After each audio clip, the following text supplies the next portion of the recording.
నమస్తే, నా పేరు Shivaji. Welcome to our channel. నిన్న పవన్ కళ్యాణ్ గారు ఒక సమావేశానికి వెళ్ళి అక్కడ హిందీ గురించి మాట్లాడితే ఈ సోకాల్డ్ సెక్యులర్స్ ఎవరైతే ఉన్నారో వాళ్ళకు బీజేపీ మీద ఉన్నటువంటి వ్యతిరేకం కావచ్చు, అదేవిధంగా పవన్ కళ్యాణ్ గారు ఈ మధ్య సనాతన ధర్మం గురించి ఎక్కువగా మాట్లాడుతున్నాడు కాబట్టి దాని మీద ద్వేషం కావచ్చు, హిందీ మీద చూపించారు. ఆయన ఏమన్నాడు, హిందీ కూడా ఒక భాషరైన ఆయన నేర్చుకోండి అని చెప్పాడు. అంతేగాని పాయింట్ బ్లాంక్లో గన్ను పెట్టి మీరు ఖచ్చితంగా హిందీ నేర్చుకోవాలని చెప్పలేదు కదా. కానీ ఒక భాష నేర్చుకుంటే వచ్చినటువంటి నష్టం కానీ కష్టం కానీ ఏముంది? ఒక మంచి మాట చెబితే దాంట్లో పెడార్థాలు వెతుకుతూ ఆయన మీద అయితే సోషల్ మీడియా వేదికగా విమర్శలు అయితే గుప్పిస్తున్నారు. మాతృభాష అమ్మ, హిందీ పెద్దమ్మ. అసలు ఏమన్నాడంటే హిందీ అంటే ఎందుకంత ద్వేషము? ఇప్పుడు హైదరాబాద్ తీసుకోండి, ఉర్దూ మాట్లాడతారు, అదేవిధంగా సగం మంది పైగా హిందీ మాట్లాడతారు. అదే మనం ఆంధ్రప్రదేశ్లోనో లేదా తమిళనాడులోనో లేకపోతే కర్ణాటకలోనో వెళ్తే హిందీ చాలా మందికి రాదు. హిందీ నేర్చుకుంటే వచ్చిన నష్టమేంది? దాదాపుగా భారతదేశంలో 43% హిందీ మాట్లాడేటువంటి జనాభా ఉన్నటువంటి మన దేశంలో ఒక భాష నేర్చుకుంటే తప్పేముంది? ఇప్పుడు ఇంగ్లీష్ నేర్చుకున్నారు కాబట్టి చక్కగా ఉద్యోగాలు చేసుకుంటున్నారు.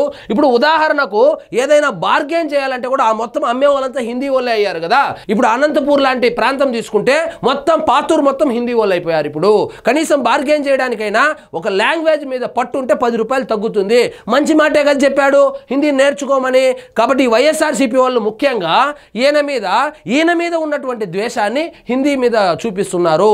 చూడండి, మాతృభాష అమ్మ, హిందీ పెద్దమ్మ. హిందీ అంటే ఎందుకంత ద్వేషం? చిల్లర రాజకీయాల కోసమే కొందరు హిందీని వ్యతిరేకిస్తున్నారు. పవన్ కళ్యాణ్ హైదరాబాద్లో ఘనంగా రాజభాషా విభాగం స్వర్ణోత్సవ వేడుకలు. నిన్న హైదరాబాద్లో జరిగినటువంటి రాజభాషా విభాగానికి సంబంధించినటువంటి స్వర్ణోత్సవాల్లో ఆయన ముఖ్య అతిథిగా పాల్గొని ఆయనైతే ఈ ప్రసంగాన్ని అయితే ఇచ్చారు. మన మాతృభాష అమ్మ అయితే హిందీ పెద్దమ్మ అని ఏపీ ఉప ముఖ్యమంత్రి పవన్ కళ్యాణ్ గారు అన్నారు. హిందీ మనది అని, ఆ భాషను ప్రేమిద్దామని, ముందుకు తీసుకెళ్దామని పిలుపునిచ్చారు. హిందీని రాజభాషగా ఆయన అభివర్ణించారు. నాగరికత ముసుగులో ఆంగ్ల భాషను సొంతం చేసుకున్న మనమే హిందీ భాషను మన భాష అని అనుకోవడం లేదని ఆవేదన వ్యక్తం చేశారు. ఉద్యోగ వ్యాపారాల కోసం ఇతర దేశాలకు వెళ్ళినప్పుడు అక్కడ భాషలు నేర్చుకుంటున్నామని, మరి మన దేశానికి చెందినటువంటి హిందూ భాషను నేర్చుకునేందుకు ఎందుకు భయపడుతున్నాము అనేసి ప్రశ్నించారు. ఎందుకు భయపడుతున్నామంటే భయపడలేదు, బీజేపీ మీద ద్వేషంతో, నరేంద్ర మోడీ గారి మీద ద్వేషంతోనో లేదా ఆర్ఎస్ఎస్ మీద ద్వేషంతోనో వాళ్ళు హిందీ మీద కూడా ద్వేషం పెంచుకున్నారు. ముఖ్యంగా తమిళనాడు లాంటి ప్రాంతాల్లో రాజకీయంగా పబ్బం గడుపుకోవడానికి మాత్రమే హిందీ భాషను వ్యతిరేకిస్తుంటారు. ఇక్కడ చూడండి, చాలా ఇంపార్టెంట్ పాయింట్. ఆయన చెప్పింది ఏంది, వీళ్ళు ట్రోల్ చేస్తా ఉండేది ఏంది?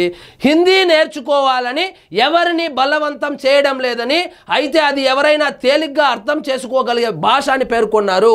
ఇక్కడ మిమ్మల్ని ఎవరిని బలవంతం చేయడం లేదు, రుద్దడం లేదు, నేర్చుకుంటే మంచిదే అని చెబుతా ఉన్నాము అని చెబితే దానిని సోషల్ మీడియా వేదికగా కొన్ని రాజకీయ పార్టీలు కావచ్చు, ముఖ్యంగా ప్రకాష్ రాజు, అదే ఊళ్ళో పెళ్లికి కుక్కల హడావిడి అన్నట్లు బెట్టింగ్ యాప్స్ చేసుకునేటువంటి ఈ ప్రకాష్ రాజు వచ్చి ఎంతకు అమ్ముడుపోయావు, హిందీని ఎందుకు రుద్దుతా ఉన్నావని. ప్రకాష్ రాజు మాత్రం హిందీ నేర్చుకొని హిందీ సినిమాలు చేసి 4 డబ్బులు సంపాదించుకోవచ్చు. కానీ పేదవాడి బిడ్డలు హిందీ నేర్చుకోకూడదు, వాళ్ళు హిందీని వ్యతిరేకించాలి. ఇది ఎక్కడి న్యాయం ప్రకాష్ రాజు? ఒక్క ప్రకాష్ రాజే కాదు, సూడో సెక్యులర్స్గా పిలువబడేటువంటి ఒక వర్గం ఏదైతే ఉందో, ముఖ్యంగా కాంగ్రెస్ పార్టీ కావచ్చు, సిపిఐ కావచ్చు, సిపిఎం కావచ్చు, అదేవిధంగా హిందూ మతాన్ని ద్వేషించేటువంటి కొంతమంది దుర్మార్గులు ఎవరైతే ఉన్నారో వాళ్లకు హిందీ మీద ద్వేషం కన్నా పవన్ కళ్యాణ్ గారి మీద ద్వేషంతో హిందీని వ్యతిరేకిస్తున్నారు. సో ఆయన ఏమి బలవంతంగా హిందీ నేర్చుకోవాలని చెప్పలేదు. హిందీ నేర్చుకుంటే మంచిది అని చెప్పాడు, మంచి మాట చెప్పాడు. నేర్చుకుంటే బాగుపడతారు. లేదు అనుకుంటే రేపు పొద్దున ఢిల్లీకో కలకత్తాకో పోతే ఏ భాషలో మాట్లాడతారు? మీరు తెలుగులోనో తమిళ్లోనో మాట్లాడతాడు, అతను హిందీలో మాట్లాడతాడు. ఏదైనా ఒక వస్తువు కొనుక్కోవాలనుకున్నా కూడా ఆ లాంగ్వేజ్ మీద పట్టు ఉంటే 10 రూపాయలది 5 రూపాయలకి బార్గెన్ చేయవచ్చు, లేదంటే వాడు అడిగినంత ఇచ్చేసి రావాల్సిందే.